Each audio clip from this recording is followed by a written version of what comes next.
मैं और मीठी दोनों दूसरी मंजिल वाले कमरे की चौखट पे यूं ही बैठे थे। दोपहर तक कोई भी ग्राहक नहीं आने वाला था, लेकिन फिर भी मीठी की आंखें मानो किसी के इंतजार में थी। मीठी यहाँ सबसे छोटी है, तो इसको इसी नाम से बुलाते हैं। बाकी सबको यहाँ असली नाम से बुलाया जाता है। मैंने कभी इसका नाम पूछा ही नहीं, और वो शायद मेरा काम नहीं। मैंने पैर मारकर पूछा, क्या बात है? कोई आने वाला है क्या? हमको भी तो बता जरा। नहीं दीदी, कोई भी तो नहीं। इतना कहकर मीठी नजरें झुकाकर मुस्कुराई। मैं समझ गई कि ये उस टाई वाले नशेड़ी का इंतजार कर रही है। क्या बात है मीठी, दिल लगा बैठी क्या? मैंने तंज भरे अंदाज में पूछा। नहीं नहीं, ऐसा कुछ भी नहीं है दीदी, आप यूं ही मजे ले लो मुझसे बस। देख, ऐसा कोई भी चक्कर है तो तुझे याद दिला दूं कि उसमें और तुझ में कितना फर्क है। मैं आगे कुछ और बोलती उससे पहले मीठी उठकर अंदर के कमरे में जा बैठी। मैंने अंदर जाकर उससे फिर यही बात कही तो मीठी ने मुझसे पूछा, बस मेरे जिस्म की ही कीमत है यहाँ, दिल का कुछ भी नहीं? मैं एक पल को चुप साध गई। मीठी, देख तुझे पता है ना, मौसी कितनी हराम औरत है। उसको भनक भी लग गई इस बात की तो जिंदा जला डालेगी तुझे। जला देने दो ना। चल शांत हो जा और मुझे बता आज सारी कहानी अपनी। छोड़ो, तुम मजाक समझोगी। आजमा कर तो देखो, मैंने तंज करते हुए कहा। लेकिन इसके बाद जो कुछ भी मीठी ने मुझे बताया वो कोई फिल्म की कहानी से कम ना था। वही रोज का इसका ग्राहक, 25 से 30 की उम्र की होगी, लेकिन नशे में धुत आता है, हमेशा हरामखोर। और वही एक ऐसा इंसान है जो इस कोठे पर टाई लगाकर आता है। मैंने कितनी बार हाथ डाला उस चिकने पर, लेकिन वो मीठी के ही गीत गाता आता है। कहती है कि कभी इसको छुआ नहीं, बस दिल हल्का करने आता है यहाँ।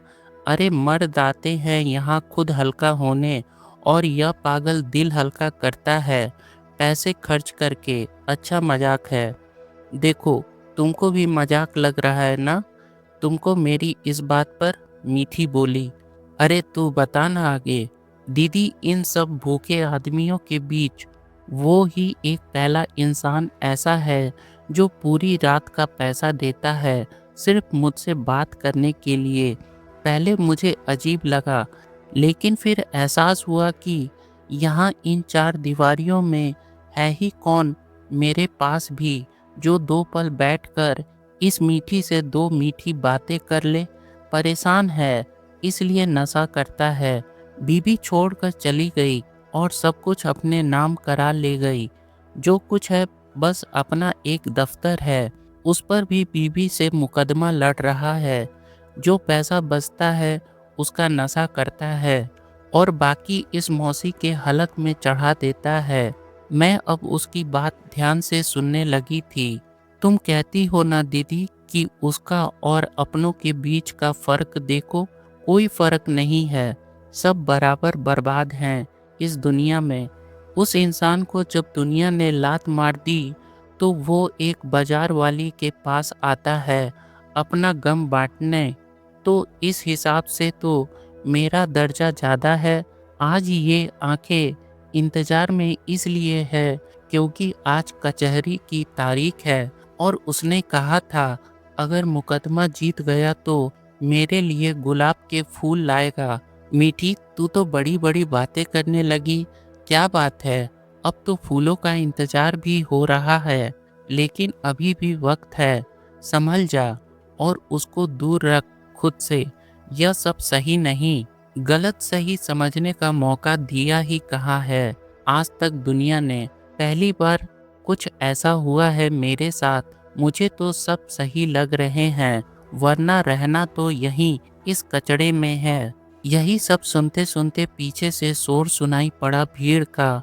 मौसी बोली, लगता है आज फिर हलवाई से किसी की लड़ाई हो रही है शायद। लेकिन यह शोर लड़ाई का ना था, यह अलग था।